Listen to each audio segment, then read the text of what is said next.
మీరు ఆ! మామూలుగా వాట్సాప్‌లో మీరు మాజీ క్రైస్తవులని పెట్టారు. అవునన్నా. అంటే మీరు క్రిస్టియానిటీ నుంచి ఎలా వచ్చారు బయటికి? మాది వాస్తవంగా సూర్యాపేట జిల్లా కోదాడ. ఓకే. సో, కోదాడ చుట్టుపక్కల ఒక చిన్న పల్లెటూరు నుంచి కోదాడ వచ్చామన్నమాట. అక్కడ మాకు ఎడ్యుకేషన్ సరిగ్గా లేదని మా పేరెంట్స్ చిన్నతనంలో తీసుకొచ్చారు. నేను 7వ తరగతి ఉన్నప్పుడు. ఓకే.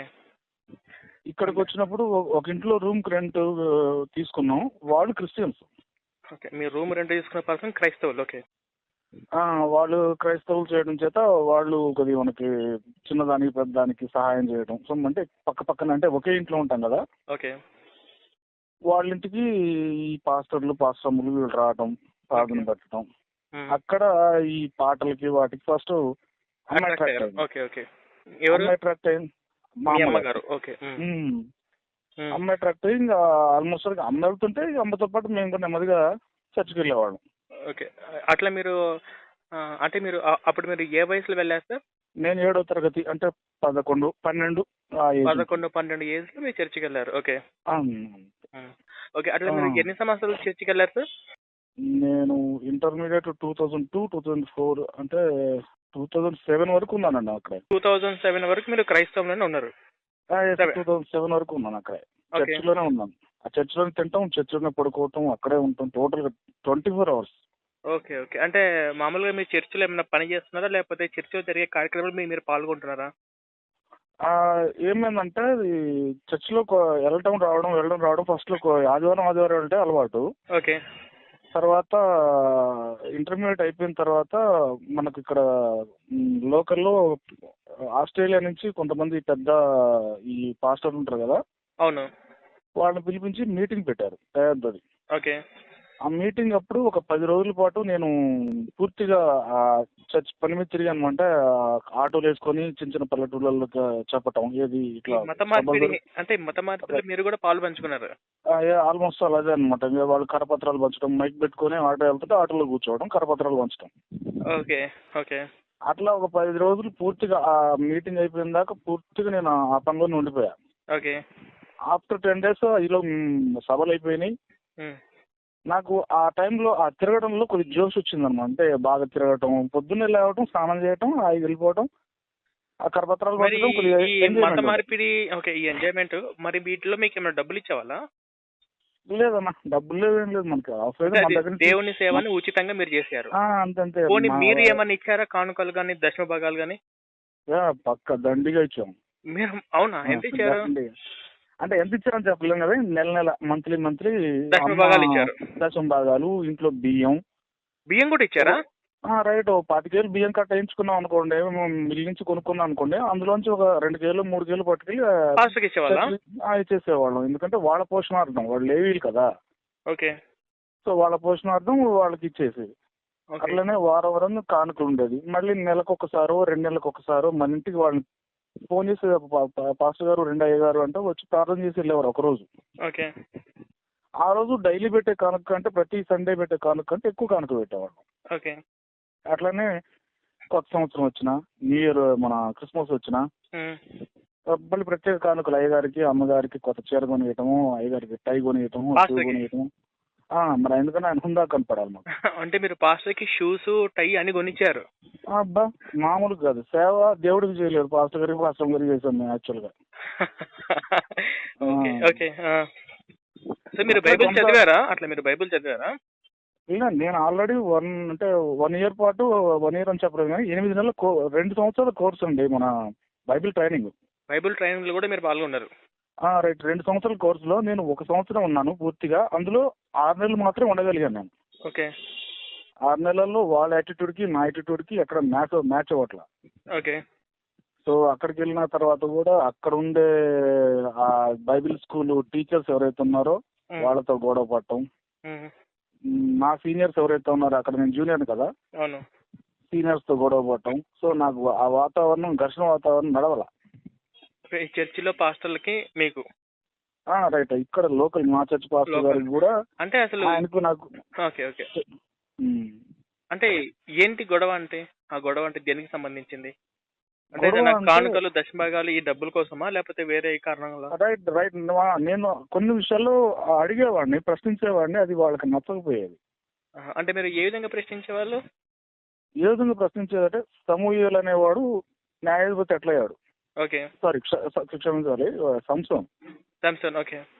సంసోన్ అనేవాడు న్యాయాధిపతి ఎట్లయ్యాడు. కనీసం వాడి జీవిత చరిత్రలో ఒక్కసారి కూడా దేవుడు ఆజ్ఞ అనేది పాటించలే, ఓకే. యెహోవా ఆజ్ఞ పాటించలే. అలాంటి వాడు న్యాయాధిపతి ఎలా అయ్యాడు? ఉమ్. ఈ యేసుక్రీస్తు ఒబీడియంట్ గా ఉన్నాడని మనకు అంటే ఒక సందర్భంలో మాకును పాస్టర్ గారికి గొడవ అయినప్పుడు ఆ, పాస్టర్ గారు ఏమన్నారంటే యేసుక్రీస్తు మీద అనేక మంది నిందలు మోపారు, ఓకే. కొరడాలతో కొట్టారు, సిలువ వేశారు. అయినా కూడా ఆయన ఒక మాట కూడా అనకుండా చిరునవ్వుతూ చిందిస్తూ ఆయన సిలువ మరణం పొంది. అంటే ఆయన నుంచి మనం ఒక ఒక ఒబీడియన్స్ నిమిషం. నేర్చుకోవాలి. ఒక నిమిషం. ఆయన చిరునవ్వు అని ఎక్కడుందండి బైబిల్లో? అడగచ్చు కదా. ఆయన ఏడుస్తూ కన్నీళ్లు పెట్టుకుంటూ వాళ్ళ దగ్గర నుంచి పారిపోయి కొండలలో దాక్కుని వాళ్ళు ఏడ్చి ఏడ్చి దొరికితే సిలువేశారు కదా. మరి ఆయన చిరునవ్వు ఎక్కడుంది బైబిల్లో? నేను అదే అడుగుతాను లాక్కొని కదా. పోయారు, ఆయనను ఈడ్చుకొని రైట్. పోయారు. ఎన్ని నేను రిఫరెన్స్ అదే- బైబిల్లో ఉన్నాయి. నేను ఎదురు ప్రశ్న వాళ్ళని ప్రశ్నించేది అదే. ఓకే. ఆయన ఆ తగ్గించుకునే గుణం ఉంది ఆయన దగ్గర. ఉమ్. ఆయన్ని నిందల తన మీద వేసుకొని కూడా మన పాపాల కోసం ఆయన చనిపోయాడు. కానీ నీలో ఆ ఒబీడియన్స్ లేదు. మిమ్మల్ని అనేవాళ్ళు. ఉమ్. నన్ను ప్రశ్నించు, నీలో ఆ ఒబీడియన్స్ లేదు, నీలో ఆ తగ్గించుకునే గుణం లేదు, అహంకారం ఉంది ఆ, అని అన్నప్పుడు నేను వాళ్ళకి రిటర్న్ ఎప్పుడు ప్రతిసారి కౌంటర్ వేస్తూ వచ్చేవాడిని. అది వాళ్ళ కోపం వచ్చేది. ఇప్పుడు యూదులు తప్పే ఉంది అక్కడ. నేను అన్నాను ఉమ్, యూదులు తప్పే ఉంది, యేసుక్రీస్తు నేను మెస్సయ్యని అన్నాడు. ఉమ్, వాళ్ళు అదే చెప్పారు. దేవుని కుమారుని అన్నారు, ఉమ్. వీళ్ళు అదే చెప్పారు. యూదులు మోపిన నిందలో ఏ ఒక్కటి కూడా అబద్ధం లేదు. అది యేసుక్రీస్తు చెప్పిన మాటలే అవును. మొత్తం కూడా. వాళ్ళు సేమ్ టు సేమ్ యేసుక్రీస్తు ఏది చెప్పాడో అదే వాళ్ళు అక్కడ న్యాయాధిపతి ఎవరైతే ఉన్నాడో వాడు జడ్జి ముందు చెప్పారు. ఓకే. సో యూదులు కరెక్ట్ అక్కడ. ఓకే. యేసుక్రీస్తు తగ్గించుకోవడానికి హెచ్చించుకోవడానికి ఏమీ లేదు ఓకే. అన్నప్పుడు నీలో సాతాను ఉంది, నీళ్ళు సైతాన్ ఉంది. నువ్వు ఇలాంటి అని చెప్పి ఒక పూట మొత్తం నన్ను ప్రార్థనలో పెట్టి కొట్టేశారు ఫుల్ గా. కొట్టారా? అంటే ఎలా కొడతారంటే డైరెక్ట్ గా కొడితే నేను తిరిగి కొడతాను కదా, నాకు అసలు కోపం కదా. ఓకే. ఓకే. అంటే ఎట్లా అలా కొట్టారు? కాకుండా ప్రార్థన చేద్దాం, నీలో సాతాను ఉంది అని చెప్పి చుట్టూ ఒక నలుగురు కలిసి కూర్చోవడం, సెంటర్ లో నన్ను కూర్చోబెట్టాం. అందరం మోకరించి ప్రార్థన చేస్తున్నప్పుడు ఒకళ్ళకి ఆత్మ వచ్చేస్తుంది, పరిశుద్ధాత్మ ఓహో అని. ఆ, ఇక తగిలి నీలో సాతాను ఉంది అని చెప్పి కొడతా ఉంటాడు తగిలి వీటి మీద. ఓకే. వాడిని కొడదానా మనం తిరిగి అంటే ప్రార్థనలో వేసి కొడితే మనం తీరుగా ఉంటుంది, ఉమ్, కొట్ల పడాలి తప్పదు. ఉమ్, వీడైపోయాక ఇంకోటికి వస్తుంది పరిశుద్ధాత్మ, వాడు కొడతాడు నీలో సాతాను ఉందని చెప్పి. ఉమ్. అంటే మిమ్మల్ని వాడు వెర్షన్ కొట్టారా? వాడు వెర్షన్ ఏంటంటే వాడు నన్ను కొట్టట్లే, పరిశుద్ధ లోపల ఉన్న సాతాన్ని కొడుతున్నాడు, నాలో ఉన్న సాతాన్ని. నీలో ఉన్న అంటే ప్రశ్నిస్తే నీలో సైతాన్ ఉందని సో నిన్ను రౌండ్ అప్ చేసి ఒకటి తర్వాత ఒకరు పరిశుద్ధాత్మ అని చెప్పి ప్రార్థన చేసి కొట్టారు. అందులో ఆడ ఉన్నారు, మగ ఉన్నారు, ఒక నలుగురు దాకా. ఓకే. ఓకే. మసాజ్ చేపించుకోవాల్సింది. కాకపోతే బాడీ మొత్తం చేస్తే బాగుండదు కానీ వీక్ వరకు చేసి పెట్టారు. సార్ కొంచెం పాస్టర్ గారు కొంచెం నా బాడీ మసాజ్ చేయండి అని అంటే ఇంకా బాగుండేది. సరే, మొత్తం మీద మీరు దాంట్లో ఎట్లా రియలైజ్ అయ్యారు? అంటే మీకు ఈ బైబిల్లో ఇలాంటి ఉన్నాయని మీరు చదివితే మీకు అర్థమయ్యి మీరు ప్రశ్నించారా? నేను వాస్తవంగా ఫస్ట్ నుంచి కూడా చదవటం, దాని మీద ఏదన్నా రాయటం అంటే నాకు కొద్దిగా ఇంట్రెస్ట్ ఉండేదండి. ఓకే. జనరల్ గా నేను బైబిల్ చదువుతూ కూడా నేను ఏ వాక్యానికి ఆ వాక్యాన్ని ఒక క్వశ్చన్ అండ్ ఆన్సర్ రూపంలో తయారు చేసుకునేవాడిని. ఆ పాస్టర్ పేరేంటి? పాస్టర్ పేరు కోదాడ లోకల్లో ఓకా శ్రీనివాస్ గౌడ్. శ్రీనివాస్ గౌడ. ఎస్, గౌడ్ అని పెట్టుకున్నా అని ఒక పేరు ఒక పాస్టర్ అయ్యాడు. సరే. అది మళ్ళీ ఆ పేరు కూడా అడిగితే అది దానికి ఒక స్టోరీ చెప్పాడు అండి. ఎందుకంటే పౌలు చెప్పాడు కదా, ఏ మిష చేతనైనను అన్యులను ఆకర్షించాలని చెప్పి. సో మనోడు ఆ శ్రీనివాస్ గౌడ్ అనే పేరు తీయాడట. అలా జరిగింది. ఆ చర్చిలో మొత్తం ఎంతమంది వస్తున్నారు ప్రస్తుతం? నేనున్నప్పుడైతే ఒక 200 మెంబర్స్ ఉండేవాళ్ళు. ప్రస్తుతం ఆ చర్చి వైపుకి వెళ్ళడం కూడా చాలా రోజులు అయిపోయింది, 10 ఏళ్ళు దాటిపోయిందండి. అవునా? ఓకే. అంటే మీరు మొత్తము మీరంతటా మీరే రిలీజ్ అయితే బయటకు వచ్చారు? నా అంతా నేను రియలైజ్ బయటకు వచ్చాను. ఓకే. తర్వాత మీరు మా వీడియోస్ చూస్తున్నారా ఎక్స్ క్రిస్టియన్వి? ఈ మధ్య కాలంలో చూస్తాను నేను ఎక్స్ క్రిస్టియన్. ఒక 1.5 year ఈ లాక్డౌన్ టైంలో బాగా టీవీలో కనెక్ట్ అయ్యాం కదా. అవును. ఈ 1.5 year నుంచే మీ వీడియోస్ బాగా చూస్తాం, మీది తర్వాత లలిత్ కుమార్ గారిది. ఓకే. అట్లా. ఓకే, చాలా సంతోషం. మరి సో మొత్తానికి మీరైతే చాలా కానుకలు ఇచ్చి డబ్బులు ఇచ్చి మోసపోయారు. సో అంటే మీరు ఏమనుకోకపోతే ఈ ఆడియో రికార్డ్ ఏమైనా పబ్లిష్ చేయొచ్చా? పెట్టుకోన్నా. నేను అసలు వాస్తవంగా మీకు వాట్సాప్ మెసేజ్ పెట్టింది కూడా అందుకేనా? పెట్టుకోవాలి, ఓకే. నలుగురికి తెలియాలి. తెలిస్తేనే ఎవడు గడ్డి తినేవాడు ఎవడు బుద్ధి తక్కువ అర్థమవుతుంది జనాలకు ఇంకో కూడా. విషయం ఏంటంటే ఈ- మీరు ఆ. ఓకే, మీరు ఆ క్రైస్తవ మతంలో ఉన్నప్పుడు మీరు మీ లైఫ్ ఎలా ఉంది? క్రైస్తవ నుంచి బయటకు వచ్చిన తర్వాత ఇప్పుడు ప్రస్తుతం మీ లైఫ్ ఎలా ఉంది? మంచి ప్రశ్న అడిగారానా. ఉమ్, క్రైస్తవంలో ఉన్నప్పుడు ఆ చర్చ్ కింద ఉన్నప్పుడు ఉమ్, ఇంట్లో సొమ్ము తీసుకుపోయి బయట వాళ్ళకి ఇచ్చి ఉమ్, మేము కారం వేసుకొని పచ్చడి వేసుకొని దరిద్రంలో అనుభవిస్తా. మా అమ్మ ఆ టైంలో కూర అంటే తినేదానికి కూర లేక ఉమ్, ఈ ఎండుమిరపకాయలు నూరి కారం కొట్టి ఆ రోజు పూటలు వేసుకున్న రోజులు అవి. ఉమ్. ఆ టైంలో కూడా వాళ్ళకి దశం భాగాలు ఇవ్వాల్సి వచ్చింది. అబ్బా. పని చేసే ఇంటికి పెద్ద కొడుకుని నేను, తండ్రి లేడు, తల్లి ఒక్కతే కష్టపడుతుంది. ఇంట్లో పనిచేసే పెద్ద కొడుకు నేను వృధాగా వేస్ట్ గా సోమరపోతులాగా ఒకటి కింద బానిసలాగా అక్కడ ఆ చర్చిలో పడి బతుకుతుంటే వీళ్ళు ఇక్కడ నానా పేదరికం అనిపిస్తారు. ఇంట్లో వాళ్ళు పేదరికంలో అంత గత్యంతరం లేనటువంటి తిండి తినుకుంటా.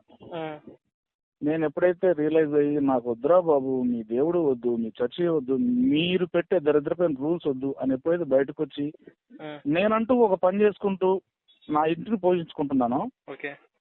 ఈ రోజు నేను నలుగురు దగ్గర అప్పు తెచ్చుకునే స్థాయి నుంచి నలుగురికి ఒక రూపాయి అప్పిచ్చే స్థాయికి ఉన్నాం ఈ రోజు. చాలా మంచి సంతోషం. ఇక్కడ నేను ఒక విషయం మటుకు మీకు నేను మీరు యూట్యూబ్ లో పెడతా అంటున్నారు కూడా ఒక మాట చెప్పాలనుకుంటున్నా. చెప్పండి. క్రిస్టియానిటీలో మన హిందూయిజంలో రెండింటిని కంపేర్ చేసి చూస్తే సామాన్యమైన మానవుడు తొందరగా దేనికి అట్రాక్ట్ అవుతుందంటే క్రిస్టియానిటీకి అట్రాక్ట్ అవుతుండు. ఓకే. ఎందుకు అట్రాక్ట్ అవుతుండు అంటే గుడికి వెళ్తే పూజారి మనకంటే తక్కువ కనిపిస్తాడు మనకి. ఓకే. పంచ, మెడలో రుద్రాక్షమాల, ఒంటి మీద ఒక టవల్ ఉంటది. ఆయన చూస్తే మనకంటే ఏం గొప్పేనా అనే ఫీలింగ్ ఉంటది. అదే ఒకసారి చర్చికి వెళ్ళి చూడు అన్నా, వాడికి షూ వేసుకుని తిరుగుతాడు చర్చ్ అని. మనం అందరం కాళ్ళ చెప్పులు బయట వస్తే చనిపోయింది. అవును, వాళ్ళకి బట్టలు లేకపోయినా వీడు కట్టుకుంటాడు. వీడికి టై కావాలి, వీడికి షూ కావాలి, టక్ వేయాలి. పెద్ద పెద్ద చర్చిలు కట్టి సౌండ్ బాక్సులు పెట్టి మన డీజే సౌండ్స్ మొత్తం కూడా. నేను చూసిన పెద్ద పెద్ద చర్చిల్లో గిటార్, అక్కడ లైవ్ గిటార్, ఒక ఒక ఏమంటారు మన కాన్సర్ట్ వాతావరణం ఉంటుంది అక్కడ. చూడగానే దానికి అట్రాక్ట్ అయిపోతున్నారు జనాలు. అక్కడ మ్యూజిక్ సిస్టమ్స్ పెడతారు వాళ్ళని హిప్నటైజం చేయడానికి. ఆ మ్యూజిక్స్ అవన్నీ గిటారు అవన్నీ ఉంటాయి కదా. అవును, అవన్నీ మ్యూజిక్స్ సౌండ్ బాక్సెస్ అవన్నీ తీసుకొచ్చి పెట్టి ఇంకా కొంచెం అట్రాక్ట్ గా అమ్మాయిలకు మేకప్ వేసి వాళ్ళందరూ చాలా అందరు ఏదో పెద్ద సొంత బంధువులు అయినట్టు భలే మాట్లాడతారు అమ్మాయిలు ఎవరు వచ్చినా కూడా చర్చికి. ఆ మాటలు ఎందుకంటే మామూలుగా మీరు చర్చికి వెళ్ళండి, ఫస్ట్ ఎంట్రన్స్ లో అమ్మాయిలు ఉంటారు. Welcome sir, praise the lord ఇలాంటిదో చెప్తారు. వాళ్ళు డ్రెస్ మెయింటెనెన్స్ కానీ వాళ్ళు కానీ స్టైల్ కానీ ఒక రకంగా ఉండి ఇది ఇంకా అబ్బాయిలకు అట్రాక్ట్ అయ్యే అవకాశాలు ఎక్కువ ఉంటాయి. అందుకే వీళ్ళు ఫస్ట్ ఈ చర్చికి వెళ్ళే ఎంట్రన్స్ లో అమ్మాయిలను పెట్టేది. ఓకే సరే. ఓకే, ఇప్పుడు హిందుత్వంలోకి వచ్చాక ఇప్పుడు మీకు లైఫ్ బాగుందా? నాకు మస్తుందన్నా. ఓకే, ఇంకొక విషయము, ఒకవేళ భవిష్యత్తులో మళ్ళీ ఎప్పుడైనా పాస్టర్లు వచ్చి మా యేసుప్రభు నమ్ముకోండి ఇలా మీరు ఏమైనా చేస్తే, ఇలా ఒకవేళ మా యేసుప్రభు నమ్ముకోండి, యెహోవా నమ్ముకోండి, పరలోకం వస్తుంది, వస్తున్నారా? లేదు, ఆల్రెడీ వస్తూనే ఉన్నారు. క్రిస్మస్ కి, న్యూ ఇయర్ కి వేడుకలు దొరుకుతాయి కదా. ఒకవేళ మీ ఇంటికి వచ్చి మిమ్మల్ని అడిగితే? ఆల్రెడీ వస్తూనే ఉన్నారు. నేను అసలు వాళ్ళు వచ్చిన 2 సార్లు నేను లేను, ఇంట్లో వాళ్ళు ఉన్నారు. నాకు ఫోన్ చేశారు ఇంటికి వచ్చి, నేను చర్చికి రాయా అని చెప్పి నాకు కాల్ చేస్తారు. ఓకే. ఎందుకంటే పాతోడు కదా, తొందరగా కనెక్ట్ అవుతారు అనుకుంటాడేమో. స్వయంగా ఆయనే వస్తాడు, వచ్చి అడుగుతారు. నేను 2 సార్లు ఒకసారి అడిగితే నేను అలాగే చెప్పాను అనమాట. పాస్టర్ గారు, నేను బైబిల్లో ఒక మాట ఉంటుంది, కక్కిన కూటికి తిరుగు కుక్క అని. నేను ఆ కుక్కను కాదు, ఒకసారి వదిలిపెట్టుకున్న తర్వాత మళ్ళీ దాని జోలికి రానండి, వృధా ప్రయాస అని చెప్పి ఆయన చెప్పిన తర్వాత కూడా మళ్ళీ రీసెంట్ గా మొన్న క్రిస్మస్ కూడా ఇంటికి వచ్చి వెళ్ళారట. ఓకే.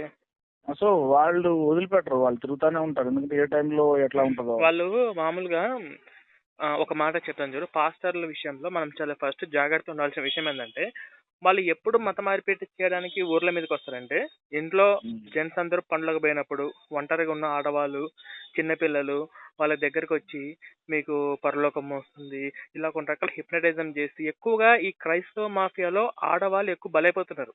వాళ్ళు అవును. సెన్సిటివ్ మైండ్ కాబట్టి వాళ్ళు చెప్పే మాటలకు అట్రాక్ట్ అయ్యే అట్రాక్ట్ అయ్యి వాళ్ళ కుటుంబాలు చిన్న భిన్నం అయిపోయాయి. నిన్న అవును. ఒక కాల్ రికార్డ్ విన్నాను. మామూలుగా అయితే ఓకే. నాకు అక్క చెల్లెలు అనమాట. అక్కకు ఏమో ప్యూర్ హిందూస్ అయ్యుండి అక్కకు క్రిస్టియన్ మ్యారేజ్ చేశారనమాట. ఉమ్. ఇప్పుడు ఆమె ఎంతగా దాన్ని అడిక్ట్ అయిపోయిందంటే, ఇలా చెల్లిని, అమ్మను, నాన్నను వీళ్ళ దగ్గరికి రావట్లేదు. ప్లస్ నాకు ఆ హిందూ ఫోటోలు ఇంట్లోంచి బయటికి తీసుకెళ్ళి నేను ఇంట్లోకి వస్తాను, అవి సైతన్ అని. ఆమె అంత పెద్ద ఏజ్ ఎంబీఏ కూడా చదువుకుంది. ఉమ్. అంత ఆమెను ఫుల్ హిప్నటైజం చేసి వాళ్ళ బంధువులకి దూరం చేశారనమాట ఆ పాస్టర్లు, ఆ చర్చిలో ఉన్న వాళ్ళు. ఉమ్. సో ఇప్పుడు మీకు చెప్పేది ఏంటంటే, మన భారతదేశంలో పాకిస్తాన్ బౌర్డర్ అవతల ఉన్నటువంటి టెర్రరిస్టుల కంటే, మన ఉమ్. అడవిలో ఉన్నటువంటి క్రూర మృగాల కంటే, మన ఇంటి మధ్య మన చుట్టుపక్కల తిరుగుతున్నటువంటి పాస్టర్లు మాత్రం చాలా ప్రమాదకరం. ఇప్పుడు పాస్టర్ కాబట్టి ఏం పని ఉంది? 24 గంటలు ఎవరు ఎప్పుడు ఎక్కడ దొరికితే మత మార్పిడి చేసి వాడిని చర్చికి పిలుచుకొచ్చి కానుకలు దశమగలు వసూలు చేద్దామా అని ఉంటుంది వాడి లక్ష్యమే అది. మనం అవును. మనం ఏదైనా పని చేసుకుంటాం కదా మనం అన్నం తినేది. ఇప్పుడు నేనున్నా, ఇప్పుడు నువ్వు మార్నింగ్ ఫోన్ చేసావు, నేను అవును. సైట్ లో ఉన్నాను, వర్క్ లో ఉన్నాను. ఓకే. ఇప్పుడు నాకు ఆఫీస్ అయిపోయింది, ఇప్పుడు వచ్చి స్నానం చేసుకుని ఫ్రెష్ అయిపోయి ఇప్పుడు నాకు వచ్చిన కాల్స్ అన్ని చూసుకొని ఫోన్ చేస్తూ ఉన్నా. అంటే మనం ఇవాళ నేను పనికి వెళ్తే నాకు అన్నం వస్తుంది, అవును. పని అలా చేసుకుంటేనే పని చేసుకుంటాను. కానీ పాస్టర్లకున్న పని ఏంది? అదే వాడు పని, ఏం పని అదే చేస్తాడు? అవును, అదే భక్తి కూడా. ఈ రోజు మన తెలుగు రాష్ట్రాల్లో అయితే మొత్తం మీద ఈ అంటే ఈ 3 లక్షల మంది ఉన్నారని నా అంచనా. 3 లక్షల మంది. ఉమ్. సో ఉమ్. ఓకే, ఇప్పుడు మన ఆడియో రికార్డ్ వింటున్న మన ప్రేక్షకులందరికీ ఈ క్రైస్తవంలో నుంచి బయటకు వచ్చిన మీ ద్వారా మీరు ఏం చెప్పాలనుకుంటున్నారు మన ఆడియో రికార్డ్ వింటున్న ప్రేక్షకులకి? ప్రేక్షకులందరికీ నేను చెప్పగలిగింది ఏంటంటన్నా, ఉమ్, స్వధర్మం ఎప్పుడూ కూడా మనకంత రుచిగా ఉండదు. ఓకే. పరధర్మం ఎప్పుడూ కూడా గొప్ప కనపడుతుంది. కానీ అదంతా దూరపు పూర్తిగా కొండలు తెలుసుకుంటేనే, నులుపు. దూరపు కొండలే నునుపు చూస్తేనే అర్థమవుతుంది. ఓకే. ప్రతి క్రిస్టియన్కి కూడా, ప్రతి అందులోకి వెళ్ళాలనుకునే వాడికి కూడా నేను చెప్పే సిన్సియర్ అడ్వైజ్ ఏంటంటే, ఉమ్, వెళ్ళదలుచుకున్నారు కదా, ఒక బైబిల్ తీసుకొని ఫస్ట్ నుంచి లాస్ట్ వరకు ఫస్ట్ ఒకసారి చదవండి. ఉమ్. చదివేటప్పుడు ఒక బుక్కును, ఒక పెన్ను, పేపర్ పెట్టుకోండి. మీకు ఏమనిపించిందో ప్రతి అధ్యాయంలో కోట్ చేసుకుంటూ వెళ్ళండి. ఎక్కడ అంతవరకు తప్పు వద్దు కానీ అనిపించిందో. అంతవరకు వద్దు కానీ ద్వితీయోపదేశ కాండము, సంఖ్యాకాండము, లేవి కాండము, ఇవన్నీ ఉన్నాయి కదా, ఈ 4 అధ్యాయాలు మొదటి వచనం నుంచి చివరి వచనం వరకు చదవండి. ఈ 4 అధ్యాయాలు చాలు. ఆది కాండం నుంచి లేవి కాండం వరకు 4 అధ్యాయాలు ఉంటాయి. ఈ మొత్తం పైనుంచి కిందాక పరిశీలించి చదవండి. ఈ యెహోవా ఏంటో అర్థమవుతుంది. యెహోవా అంటే అర్థమవుతుంది. అసలు ఇప్పుడు 4 సువార్తలు చదివితే యేసుక్రీస్తు అంటే ఏంటో కూడా అర్థమవుతుంది. పెద్దగా అవసరం లేదు. ఓకే. అవతల అపోస్తల కార్యాలు పౌలు గురించి చెప్పాల్సిన అవసరం లేదు. ఎందుకంటే పౌలు ఒక భక్తుడు అనుకుందాం. పౌలు చెప్పిన మాటలు ప్రామాణికంగా వాళ్ళు తీసుకుంటున్నారు. కానీ పౌలు చెప్పిన మాటలు ఎటువంటి ప్రామాణికం లేదు వాటికి. ఓకే. నేను కూడా భక్తుడే, నేను కూడా చెప్తా, రాసుకోండి బైబిల్లో. ఇంకొక భక్తుడు చెప్తారు, వాడిది కూడా రాసుకోండి. వాడు భక్తుడు, పౌలు అన్న వ్యక్తి భక్తుడు. ఓకే. ఓన్లీ దేవుడని ఎవరైతే వీళ్ళు నమ్ముతున్నారో ఆ యేసుక్రీస్తున్నది 4 కాండాల్లోనే, ఆ 4 సువార్తల్లోనే. ఆ 4 సువార్తలు చదవండి. యేసుక్రీస్తు గురించిన కూలంకషమైనటువంటి ఒక అభిప్రాయం వచ్చేస్తుంది. ఈయన ఎవరు, ఎందుకు వచ్చిండు, ఏం పరిస్థితి, అసలు దేవుడిని చెప్పిండా చెప్పలేదా, అసలు ఎవరికి దేవుడు, ఎవరి కోసం వచ్చిండు అనే విషయాలు తెలిసిపోతాయి ఆ 4 సువార్తల్లోనే. అలాగే మన పాంప్లెంట్ తీసుకోమనండి. ఇవన్నీ మనం మెన్షన్ చేశాము. అంత పెద్ద బైబిల్ మొత్తం చదవలేకపోతే మనం పాంప్లెంట్ లో అవన్నీ కలెక్ట్ చేసి రాసామన్నమాట. అవి మొత్తము ఈ ఆది కాండంలో యేసు, యెహోవా, అసలు సిసలైన వీళ్ళ క్యారెక్టర్ ఏంది, అసలు వీళ్ళు భూమి మీదకి ఎందుకు వచ్చారు, వీళ్ళు చెప్పింది ఏంది, పాస్టర్లు చేసింది ఏంది అనే దానికి సంబంధించి మొత్తం ఒక 25 వచనాల వరకు మనం కలెక్ట్ చేసి పాంప్లెంట్లు ప్రింట్ చేసాము. సో ఈ పాంప్లెంట్ అనేవి చాలా మందికి తీసుకుంటున్నారు. అలాగే మీ అడ్రస్ ఇవ్వండి. ఒక మాట, ఇవన్నీ నేనేమీ వద్దు, నా తరపు నుంచి ఉచితంగా పంపిస్తాను. ఇంకా మీకు ఎప్పుడు ఏ అవసరమైనా కూడా కొంచెం పర్లేదు, నన్ను అడగవచ్చు. ఓకేనా? ఇంకో విషయం ఏంటంటే, ఏది ఏమైనా ఆ దరిద్రంలో నుంచి తిరిగి బయటకు వచ్చినందుకు ఈ యావత్తు భారతీయ అన్ని సంస్థల నుంచి హృదయపూర్వక స్వాగతం. Thank you. ఇంకో విషయం ఏంటంటే, నన్ను మా అమ్మ వాళ్ళు తీసుకెళ్లారు ఆ క్రైస్తవంలోకి. నేను వాళ్ళ మీద రిటర్న్ తీసుకొచ్చేసుకున్నాను మా వాళ్ళని. ఓకే. ఇప్పుడు మీరు ఎంతమందిని బయటకు తీసుకొచ్చారు? అంటే మా ఫ్యామిలీ వరకే, బయట ఫ్యామిలీ వరకు నేను వెళ్ళలేదు. నా పని నాకు సరిపోతుంది. నా ఫ్యామిలీలో ఈ రోజు ఎవరు కూడా చర్చి ముఖం చూడరు. ఓకే, సరే. ఇప్పుడు ఇంకో విషయం ఏంటంటే, ఇప్పుడు నేను చెప్పబోయే విషయం ఏంటంటే, ఇప్పుడు మీరు ఎలాగో దీంట్లో అది ఎంత దరిద్రమో మీరు తెలుసుకొని మీరు మీ కుటుంబాన్ని మాత్రమే బయటకు తీసుకొచ్చారు. ఓకేనా? కానీ అది ఆ దరిద్రం అని తెలియక ఎంతో మంది అందులో నలిగిపోతున్నారు. మామూలుగా మీకు ఇచ్చే బాధ్యత ఏంటంటే, ఇప్పుడు నీ తరపు నుంచి కానీ నీ స్నేహితులు, మీ బంధువులు, మీ చుట్టుపక్కల ఎవరైనా కానీ ఈ బైబిల్ గురించి తెలియక, యేసు యెహోవా గురించి తెలియక చర్చికి వెళ్తుంటే వాళ్ళందరికీ మన పాంప్లెంట్లు ఇవ్వు. ఓకే అన్న, మీరు తప్పకుండా ఏమీ నేను చెప్పవద్దు బాబు, మీరేం చెప్పవద్దు. ఈ పాంప్లెంట్ తీసుకొని చదివి తర్వాత నువ్వు ఒక డిసిజన్ తీసుకో అంతే. వాడు మారితే మారిండు, లేకపోతే లేదు. మనం ఒక బాధ్యతగా తీసుకో. ఓకే అన్న, ఎందుకంటే ఆల్రెడీ నాకు అంత పరిచయస్తులే కదా, నేను పరిచయం నోడికి ఇస్తా, పరిచయం నోడికి ఎందుకు ఇస్తా? పరిచయం ఉన్నవాడికే వాడికి మనమేమి ఇస్తా. క్యూలో వెళ్ళి పంచమని నేనే అనట్లేదు. ఆ, పరిచయం ఉన్న వాళ్ళు, అరే బాబు నువ్వు ఇట్లా చర్చికి వెళ్తున్నావు కదా, ఒకసారి పాంప్లెంట్ తీసి చదువు. ఈ యొక్క యేసు యెహోవా ఇలా చేశాడు కదా, ఈ వీటికి అర్థాలు ఏందో మీ పాస్టర్ గారిని అడగండి. అడిగిన తర్వాత మీ పాస్టర్ సరైన అర్థం చెప్తే నువ్వు చర్చికి వెళ్ళు, కాకపోతే ఒకసారి పరిశీలించుకో, ఒకసారి ఆలోచించుకో అని ఒక మాట చెప్పు. ఓకే అన్న. Okay. And thank you so much. మీ పేరు అడగడం మర్చిపోయాను మొదటి నుంచి. నా పేరు నరేష్ నాయుడు అన్న. నరేష్ నాయుడు. ఓకే, నరేష్ నాయుడు గారు, and thank you so much and all the best for your life. ఇక నుంచి మీ జీవితం చాలా బాగుంటుంది, చాలా సంతోషంగా ఉంటుంది. మీరు ఎట్లాగో ఆ దరిద్రం నుంచి బయటకు వచ్చారు కాబట్టి, మీరు ఇందాక ఒక మాట అన్నారు, అప్పుడు అప్పులు తీసుకునే స్టేజ్ నుంచి అప్పులు ఇచ్చే స్టేజ్కి వచ్చారన్నారు. ఇంకా ఇంతకంటే మీరు మంచి స్టేజ్కి వెళ్తారు, వెళ్ళాలని నేను మనస్ఫూర్తిగా కోరుకుంటున్నాను.